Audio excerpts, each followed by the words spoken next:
میرا نام سائرہ ہے اور میں کراچی میں رہتی ہوں۔ ایک دن میں اپنے شوہر کے ساتھ بازار گئی۔ اتنے دن سے بازار جانا چاہتی تھی مگر وقت ہی نہیں ملتا تھا۔ آج اتوار تھا، شوہر بھی گھر پر تھے تو ناشتے کے بعد ہم لوگ بازار آ گئے۔ ابھی میں کچھ چیزیں ہی دیکھ رہی تھی کہ مجھے کسی نے پیچھے سے پکارا۔ میں نے مڑ کر دیکھا تو اچانک ایک فقیر میرے پاس آیا۔ تو اس سے پہلے کہ وہ بھیک مانگتا اور دعائیں دینا شروع کرتا، میں نے پرس کھول کر اسے 100 کا نوٹ تھما دیا۔ پیسے دے کر میں جو ہی پلٹنے لگی تو اچانک اس فقیر نے میرا دامن پکڑ لیا اور بولا، بی بی جی پیسے واپس لے لے۔ اس کی یہ بات سن کر مجھے بہت عجیب لگا۔ مجھے لگا یہ پہلا فقیر ہوگا جو پیسے لوٹا رہا تھا۔ میں نے کہا، رکھ لو، کیا ہو گیا؟ تو وہ اچانک میرا دامن پکڑ کر بولا، تم وہی ہو نا؟ یہ سن کر میں سن سی ہو گئی اور پھر میرے پاؤں پکڑ کر بولا، بی بی جی مجھے پیسے نہیں چاہیے، بس میرے چہرے پر تھپڑ مار دیں۔ یہ کہہ کر وہ خود کو دونوں ہاتھوں سے تھپڑ مارنے لگا۔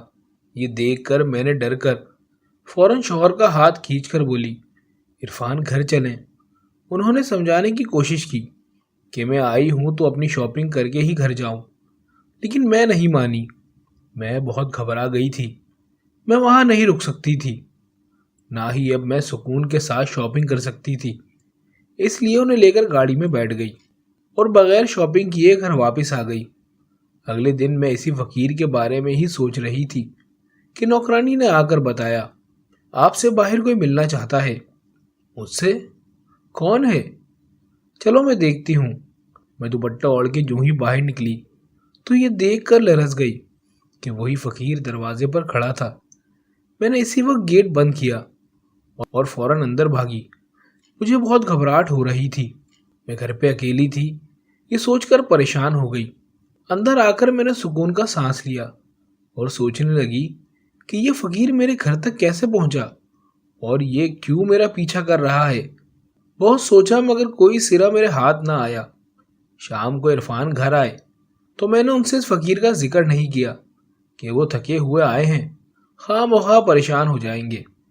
مگر اب وہ روز میرے گھر کے باہر چکر لگاتا رہتا اور کبھی دروازہ کھٹکھٹاتا اور کہتا، فقیر کی بات سن لو، مگر میں گیٹ نہیں کھولتی۔ اس کی بات سننا تو دور کی بات تھی، میں بہت خوفزدہ رہنے لگی تھی۔ میری راتوں کی نیند اڑ گئی تھی۔ اچانک سے آنکھ کھل جاتی، خوف سے پھر سے سونے کی کوشش میں رات پوری گزر جاتی۔ نیند پوری نہ ہونے کی وجہ سے طبیعت خراب رہنے لگی تھی میری۔